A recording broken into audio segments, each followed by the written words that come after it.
Bonjour à tous et bienvenue sur la chaîne des arts martiaux français. Aujourd'hui je vous propose une fois de plus de travailler sur le guide du jeu de la canne de Maître Lariboe et nous allons étudier la 29e division, avant-dernière division de ce traité. Avant de se lancer dans les choses sérieuses, n'oubliez pas que vous pouvez nous rejoindre sur Facebook dans l'Amicale des arts martiaux français, c'est un groupe. Vous pouvez nous suivre sur VK, sur Odyssée, c'est on va dire une chaîne jumelle de la chaîne YouTube.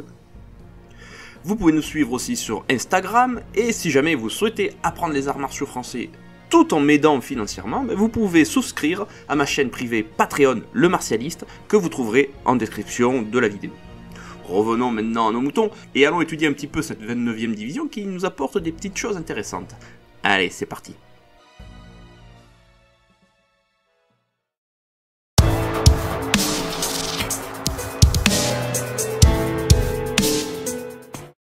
Étant en fausse garde, doublez un coup de figure à gauche face B.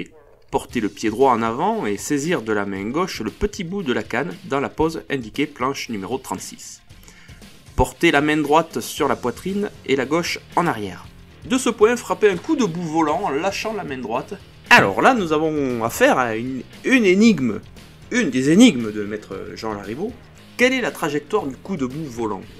Est-ce que, par rapport, on se fie au dessin, et donc, c'est une trajectoire remontante, circulaire et remontante, ou est-ce que c'est le retour en garde? Est-ce que ça correspond au retour en garde? Parce que quand on regarde la gravure, hein, on s'aperçoit que la canne qui frappe est au-dessus de la canne qui part. Donc du coup, si elle vient par en bas, comment est-ce qu'elle a pu se passer à travers la canne pour se retrouver dessus, sachant qu'elle vient par en bas? Moi, la théorie, oui, l'interprétation que je prends, c'est que les pointillés symbolisent le retour. Le retour en garde, tout simplement parce que vous verrez la suite, comment ça se passe. Mon avis, c'est celui-là, mais je me trompe peut-être. Ensuite, effectivement, vu qu'elle est la canne de celui qui frappe est au-dessus de la canne qui part, je vois pas comment elle arrive à passer dessus, à être dessus. C'est voilà, c'est un des mystères. Alors, soit le dessin est mal fait, je sais pas. Dans tous les cas, je ne voyais pas en lâchant la main droite comment le coup pouvait être... J'ai pas réussi à faire le coup avec le coup remontant en lâchant la main droite. Et si vous avez une meilleure explication, n'hésitez pas à la montrer. Puis, sans lâcher la canne de la main gauche, la saisir à la poignée de la main droite en avançant le pied gauche et prenant parade des deux mains, voire la planche numéro 38. Envoyez alors 4 coups de figure en voltant vers la gauche, développez les brisés horizontaux en 3 temps en pivotant sur le pied droit. Arrêtez le pied gauche vers B et la canne sur l'épaule droite. Frappez un double coup de tête en pivotant sur place. Exécutez la passe en avant sur les 4 faces pour sauter ensuite par un double coup de tête vers B en terminant. Et volte-face sur place pour faire face A.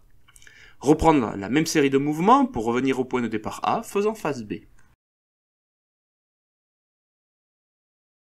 La petite nouveauté que nous pouvons voir, c'est le coup de bout volant. On en avait peut-être un petit peu parlé avant, mais c'est la première fois qu'il apparaît dans les divisions. Ce qui est dommage dans la construction de ce traité, c'est que il faut attendre d'avoir fait les 28e divisions avant pour pouvoir arriver à des choses assez un petit peu croustillantes, du moins un petit peu originales. Et il semblerait qu'il y ait quand même une petite maladresse en termes de construction du traité. Ce qui est intéressant aussi de voir, c'est le départ en fausse garde.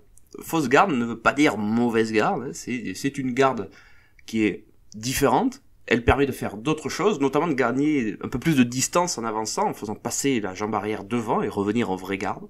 C'est une approche qui, malheureusement, est souvent délaissée désormais, hein, considérant que la vraie garde est la seule bonne et la fausse garde doit être passée à la trappe. À mon avis, c'est une erreur, il faut tout travailler, et afin d'être polyvalent, et de ne pas être surpris par des choses qu'on n'a pas l'habitude de voir.